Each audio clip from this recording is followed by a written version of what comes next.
it's Shay from Shay's Kitchen. Thank you so much for joining me for another video.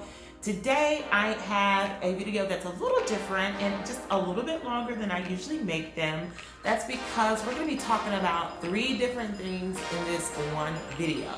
So what exactly are we going to be talking about today, or what am I going to be showing you? Well, the first thing is how I currently meal prep.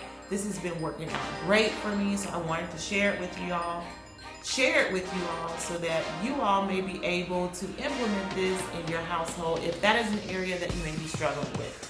Secondly, it is going to be my meal prep. So I have a goal for myself to lose a few pounds, and a major part of that is controlling the food that is actually being put into my mouth. Hence, that's why we have the meal prep. So or let's just say the meal plan and the prep, because they kind of go along with each other if that is something that you're trying to accomplish for yourself. And then lastly, there's my what's for dinner. So I have a couple of meals that I wanted to share with you guys, and they are really, really delicious, guys. When I tell you, you gotta stick in there, you gotta stick in there to the end so that you all can see these couple of recipes that I made for my family that were an absolute hit. So let's just go ahead and jump into the meal planning first. One of the very first things that I do prior to sitting down with my actual meal planner is I always have my meal planning spreadsheet up.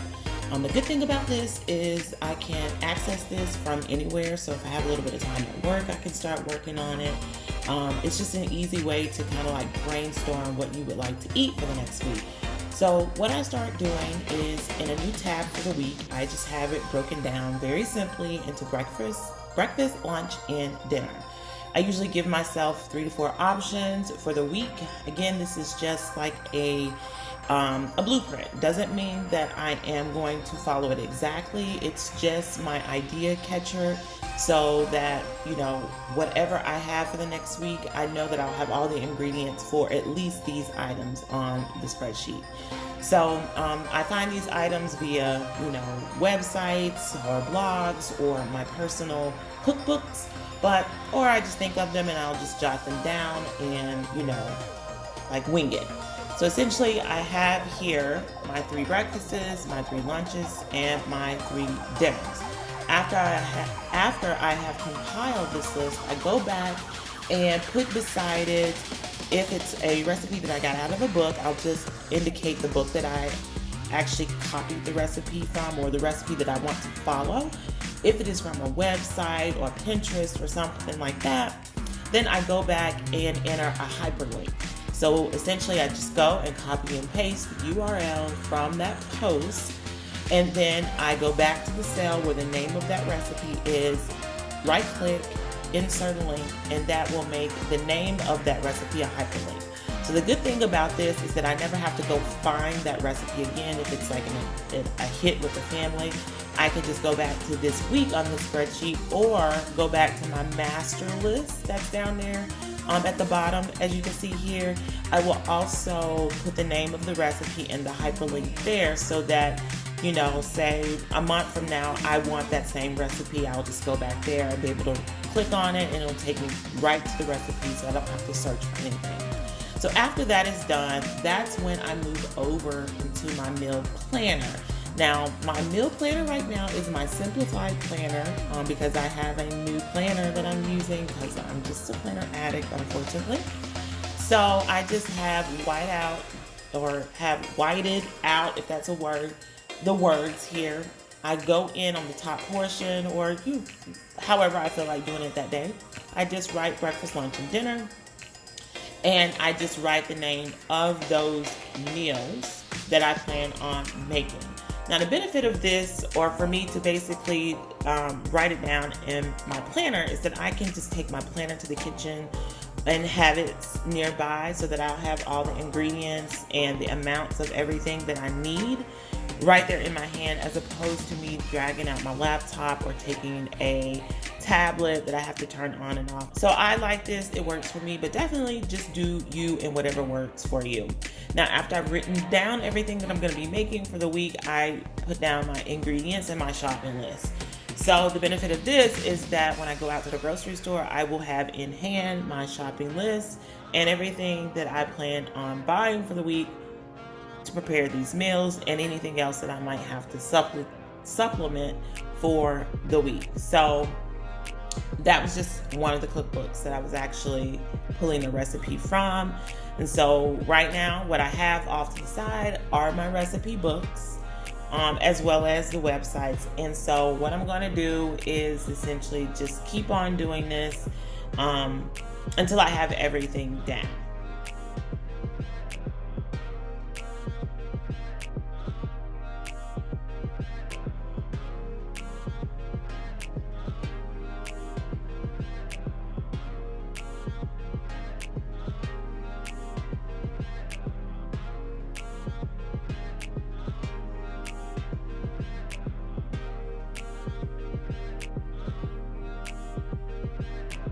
So now I'm going to show you guys what I actually made for the week and what I ate for dinner.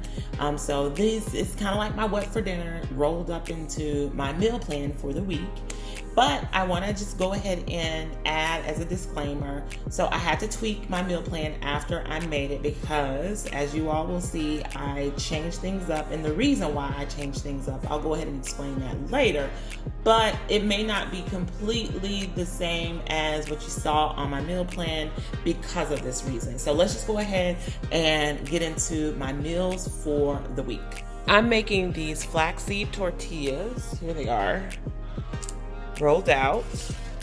That one's a little thin, got a little tear there, but I'm making these flaxseed tortillas because tomorrow I am starting like a low carb 30-day challenge.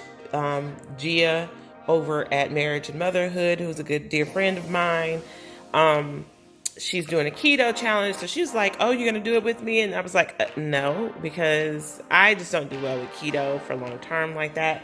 But I said I'll do low carb. So I'm making these flaxseed wraps because I'm gonna have some like buffalo chicken wraps later on in the week for our lunches. And I'm also gonna have to scratch my homemade bagels, my 2-ingredient bagels, and do a low carb keto version. So I just wanted to show you guys what I'm doing. And basically I got this is from Costco, and it is a medium, it says medium somewhere, where it's a medium texture meal, but you need it to be fine. So my aunt has a Vitamix. I just took a cup of this, or a few cups of it, and took it over to her Vitamix and just blended until it was finer. And you basically just mix it with some water and some salt and some boiling water. It makes a dough like this, and then you section out the dough, and then you basically put it in between 2 pieces of parchment paper, and then you roll it out. I actually found this recipe online on YouTube. I'll put the link of the video down below. I'm not gonna actually show myself doing this because she does a really good job in her video of showing you all how to do it. So this is the first thing that I'm prepping for this week. So this is my last one. So you can see this is just the size of the piece of dough, and I sit it in the center. And I'm literally going to put, and make sure I got the right side down, a piece of parchment over. I press down with my hand, and then literally I just take my rolling pin, and I won't be able to show all of this because I need my other hand, but I'm literally rolling it this way, rolling it backwards, and then I'm going to switch this way and just keep going until I have an actual circle. Then I'll show you guys what the circle looks like and what I do to make it a perfect circle afterwards. So as you can see, I have rolled it out. You just simply take the parchment paper off. Let me see if I can. Yeah. All right.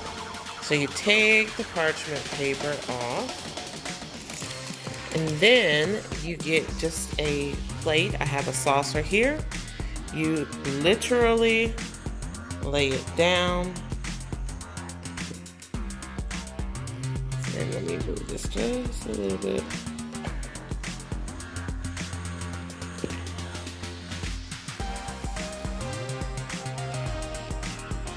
Alright, so you literally lay it down over your wrap, and then you just take a knife and you just go around the edges ever so slightly to get a perfect circle.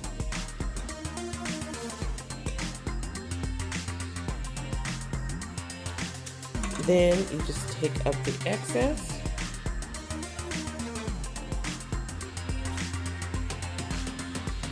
and what you have left, if I can get it up with my one hand action here,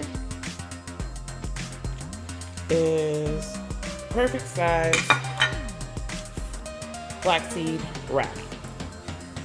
So I have a cast iron skillet griddle here, and I just have the I'm sorry, it's not a flour tortilla, the flaxseed tortilla, and I put down some coconut spray because it was sticking. So I lost, I'd say, a couple, either because it was too thin or because it was just sticking. So basically all I'm doing is I'm getting under here with the spatula, and I'm taking my time, letting it cook. Let's see, that's a little stuck spot there. Going all the way around. And you can actually use a non-stick skillet if you have one. I don't have any, but that probably would be a better choice just because it's just less of a hassle. And so basically I'm just going to pick this up.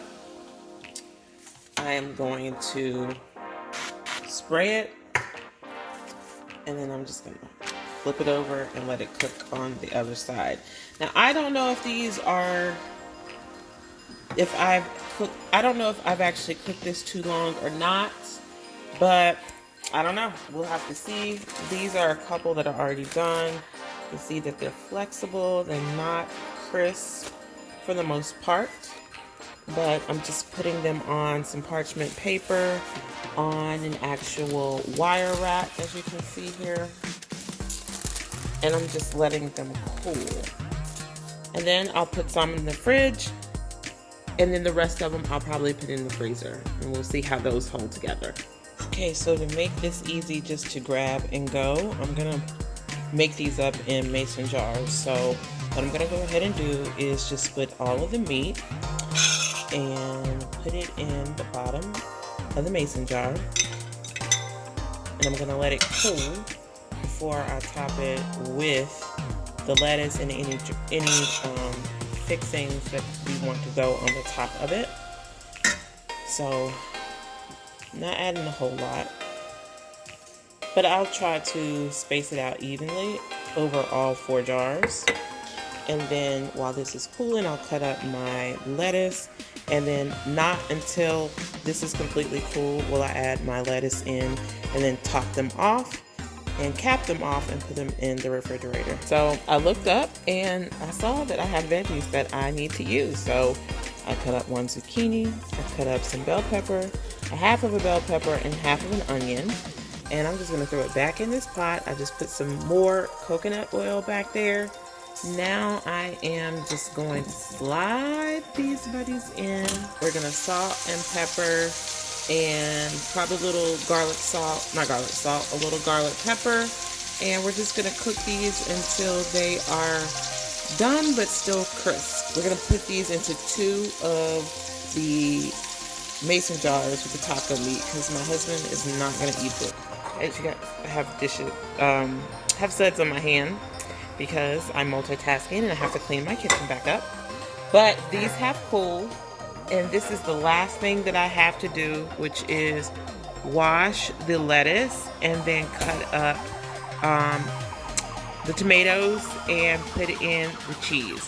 And then we're gonna top those off and put those in the refrigerator. The last item that I had to meal prep for the week are these keto bagels. I'll leave a link down below for that recipe. But here is the last step when you just form the actual circles for the bagels. Then you want to go in with an egg wash. This is just to adhere to the toppings that you decide to put on top of your bagels. I did elect to use the everything bagel seasoning that you can get from Trader Joe's. So once you're finished with sprinkling that on, you do just want to bake those on the top rack in 400-degree oven for about 10 to 15 minutes. And they come out golden brown and delicious. Meal prep is done, so now just to move on to show you guys my what's for dinner. And here is just some filet mignons from my butcher box. I've simply marinated them in steak seasoning and olive oil. The key point here is to have your skillet popping or piping hot. So we're just searing them on both sides and then finishing them off in the oven.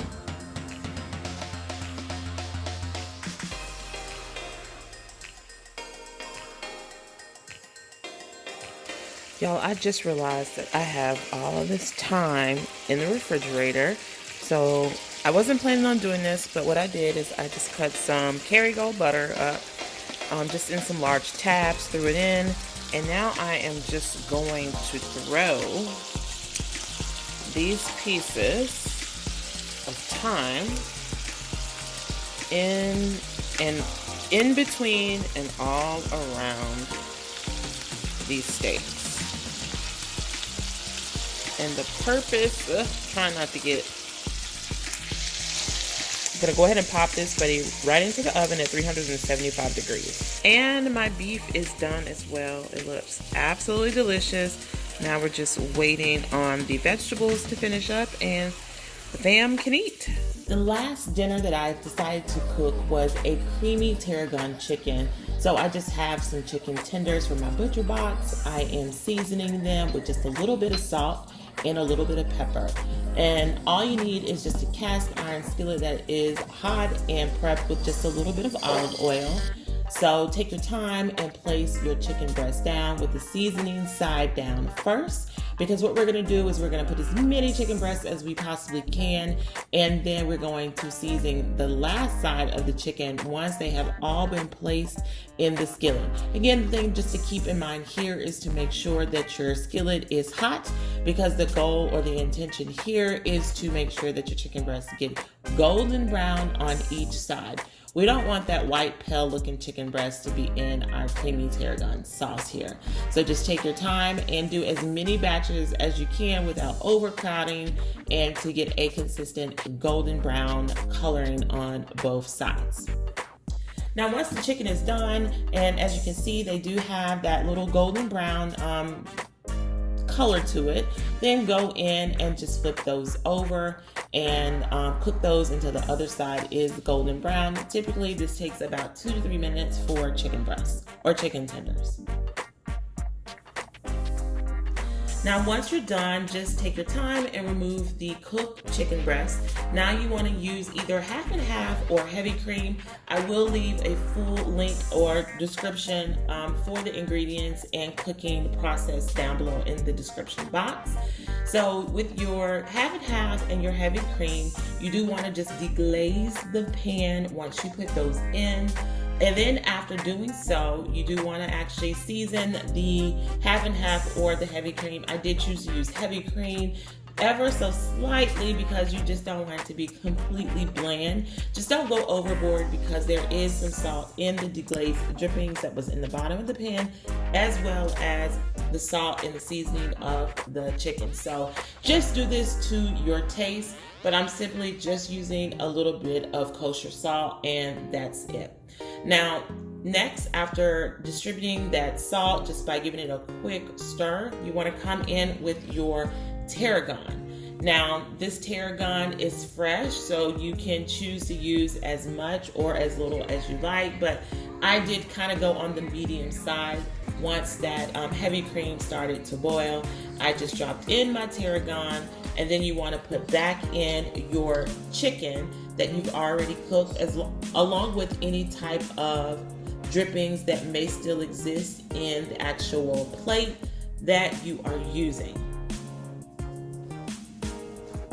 Now, after you've placed them in and you've turned them over and you've just gotten them in there to kind of soak a little bit, the last particular stage, or the last thing that you would do here, is to add in your lime juice. This is about a tablespoon of lime juice that you're going to put in, and by this time your sauce should have thickened as well. So once you put that in, you just give it a quick stir, and literally that is it. I'm going to serve these with zoodles and egg noodles for the kids. And just because I am doing low carb and I want to make sure that I get full when I eat, I'm going to also serve mine with just some roasted Brussels sprouts. Well, that's it for today, guys. I hope it wasn't too long. I hope you really got some benefit out of seeing my process.